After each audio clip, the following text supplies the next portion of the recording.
Breathe in slowly, hold it. Now exhale, letting your shoulders drop. Feel the weight of your body against whatever is supporting you. Notice where your feet touch the ground. This is where we begin in the body in this moment, before the mind starts running its calculations. There is a particular quality of stillness that settles over a person when they have made a commitment they cannot break. Not the kind of commitment you make on Monday morning when motivation is high, the kind that evaporates by Wednesday afternoon.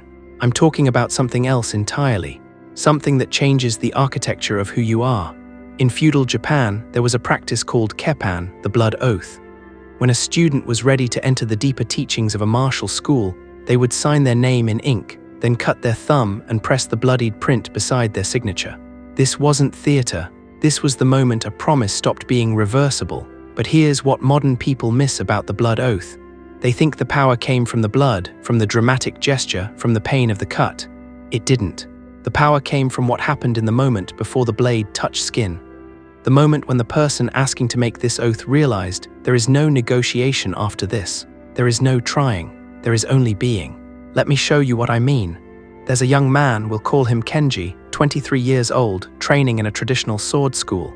He's been studying for 2 years. He practices twice a week, sometimes 3 times when he's feeling motivated. He reads books about samurai philosophy. He posts quotes about discipline on social media. He considers himself dedicated. His teacher watches him for those 2 years and says nothing about the blood oath. Other students, ones who started after Kenji, are invited to make it. Kenji wonders why he's being passed over. Finally, he asks. The teacher looks at him for a long moment.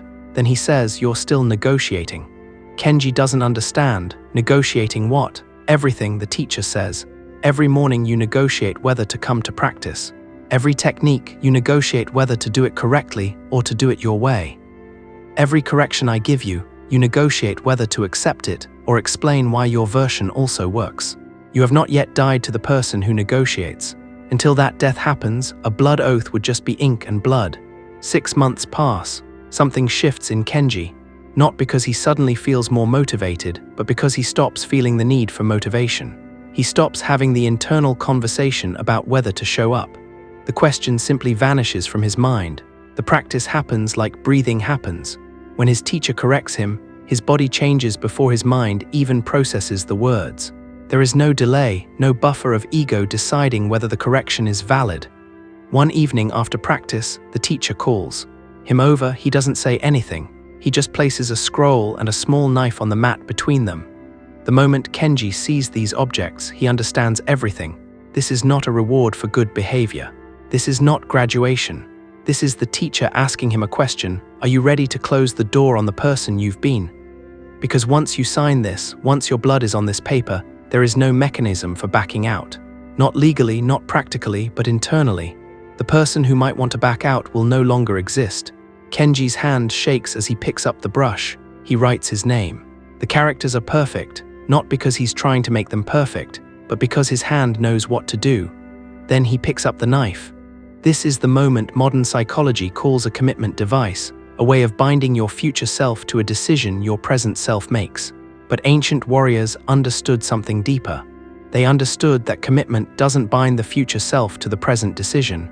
True commitment kills the future self entirely. The one who writes his name is not the same person who signed. He cuts his thumb, not deep, just enough, and presses the wound to the paper. The red print appears beside his name, and in that moment, something in him goes silent. Not the productive silence of concentration, but the absolute silence that comes when a question is removed from existence. The question of whether to practice, whether to continue, whether to stay faithful to this path, it simply isn't there anymore. The door has closed. There is no room in his mind where doubt lives. I'm curious, have you ever felt this kind of closure in your own life? Not the feeling of making a strong decision, but the feeling of a question becoming impossible to ask. Tell me in the comments, because this distinction is everything. Here's what's interesting. Modern commitment research confirms what samurai have known for centuries. When people make private commitments, promises only they know about, the success rate is low. 20, maybe 30% follow through. But when the same commitment becomes public, when it's witnessed, when there's a social and identity cost to breaking it, the success rate jumps to 70, sometimes 80%. The oath changes the architecture of the self. It's no longer about willpower. It's about who you are in the eyes of others and therefore who you are in your own eyes. But the ancient warriors went further than this. They understood that even public commitment has a weakness. You can still, in theory, disappoint the witnesses. You can leave the school, move to another town, start over with people who don't know about your broken oath. The escape hatch remains open as long as the commitment is purely social. The blood oath removed this escape hatch in a very specific way. In Japanese culture, an oath sealed in blood wasn't just witnessed by people, it was witnessed by the gods. The scroll would contain an invocation, calling down divine punishment on the oath taker if they broke their word. Not punishment from the teacher, not shame from the community, but the wrath of forces that followed you wherever you went. There was nowhere to run. The commitment became metaphysically total. Now we don't live in a world of blood oaths anymore. Most of us aren't training in martial arts schools where such things are appropriate. But the question remains, how do we create commitments we cannot break? How do we close the door on the negotiating self without literal bloodshed? Let me offer you something practical. Something you can test today, not next week, not when you're ready today. Think of a commitment you've been making and breaking. Maybe it's a daily practice, meditation, writing, exercise. Maybe it's a way you want to show up in your relationships. Maybe it's something you've been meaning to start for months or years. Now, instead of making another private promise to yourself, do this. Write down what you're committing to. Be specific. Not I will meditate more, but I will sit in meditation for 10 minutes at 6 a.m. every morning. Then, and this is crucial, make it witnessed. Tell someone you respect, someone whose disappointment would cost you something. Or if that feels too vulnerable, post it publicly, but name the exact terms and the exact timeline. 90 days. 100 days. Make it long enough that you can't just white-knuckle through it on motivation. Then, and here's the part that mirrors the blood oath, attach a consequence that you cannot rationalize away. Not a punishment, but a cost. If you break this commitment, you will donate a significant amount of money to an organization you despise. Or you will make a public statement admitting you failed. Or you will perform some specific act of service that requires real time and effort. The consequence must be heavy enough that your mind understands breaking this commitment is more painful than keeping it. What you're doing is artificially creating the closed door. You're removing the negotiation.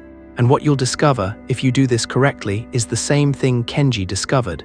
The question stops asking itself. The internal debate goes quiet. You're no longer someone who's trying to meditate, you're someone who meditates. The practice becomes as non-negotiable as your heartbeat. If this approach resonates with you, I'd love to know what commitment you'll make.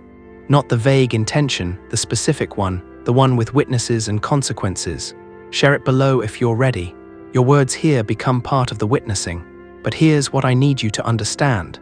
This method works because it leverages something ancient in your nervous system. Your ancestors lived in small tribes where social bonds were survival. To break your word was to risk expulsion, which was death. Your brain still operates on this logic. When you make a witnessed commitment with real consequences, you're not using willpower. You're using the same mechanism that kept your ancestors alive. You're making betrayal of your word equal to a survival threat. This is why the blood oath was blood. The physical act, the pain, the permanent mark on the scroll, these weren't symbolic. They were sensory anchors that told the nervous system, this is real, this is binding, there is no exit. Modern neuroscience would call this state-dependent learning. The emotional and physiological intensity of the oath creates a memory so strong that every future moment connects back to it. When you think about breaking the commitment, you don't just remember the words you said, you remember the feeling of the blade, the sight of your blood, the presence of your teacher, the weight of the scroll. The whole experience reconstructs itself and overrides the impulse to quit. You can create this for yourself without cutting your thumb, but you need some element that's visceral, something that engages your body, not just your mind. Maybe it's writing your commitment by hand on paper you'll keep somewhere you see it every day. Maybe it's recording yourself speaking the commitment out loud and playing it back when doubt arises. Maybe it's a physical object that represents the commitment, something you carry with you. The specific method matters less than the principle. Your body needs to remember this decision, not just your mind. There's something else about the blood oath tradition that's worth understanding. It wasn't made lightly. Teachers didn't offer it to every student. They waited, sometimes years, until they saw that the student had already become the person who could keep the oath. The oath wasn't meant to force change, it was meant to seal a change that had already occurred. This is important. If you try to use this method to force yourself into becoming someone you're not yet ready to be, it will feel like violence. The commitment will break, and the breaking will damage you. So before you make your irreversible commitment, ask yourself, have I already been this person in glimpses? Have there been days or weeks where I lived this way naturally, without negotiation? If yes, then you're ready to make the commitment permanent. If no, then start smaller. Practice being that person for a week, then 2 weeks, then a month. Let the new way of being settle into your nervous system. Then, when it feels less like trying and more like returning home, seal it with your modern version of the blood oath. I want to leave you with one final thought. The warrior traditions understood that the highest form of strength isn't the ability to do hard things through force of will. It's the ability to make doing hard things inevitable. The blood oath was a technology for creating inevitability. It removed the future moment of decision and replaced it with a past moment of commitment that could never be undone. You have access to the same technology. You might not cut your thumb, but you can make a choice today that closes a door tomorrow. You can bind your future self, not through violence, but through clarity, through witnesses, through consequences that make betrayal more costly than perseverance. The question isn't whether you're capable of discipline. The question is whether you're ready to become someone for whom discipline isn't required. Someone whose commitments are kept not because of effort, but because of identity. Someone who has killed the negotiating self and buried it so completely that returning to it feels like visiting a grave. What commitment will you make irreversible? What door will you close today so that tomorrow has no choice but to walk forward? If you found something useful here, if this practice speaks to something true in you, consider subscribing to continue this exploration together. And tell me below, what's the one commitment you're ready to seal? Walk this path with clarity. Let your word be the blade that cuts away everything that isn't essential. And remember, the strongest oaths aren't the ones that bind you to a future action. They're the ones that transform who you are in the present, making the future action inevitable. Until next time, stay unshakable.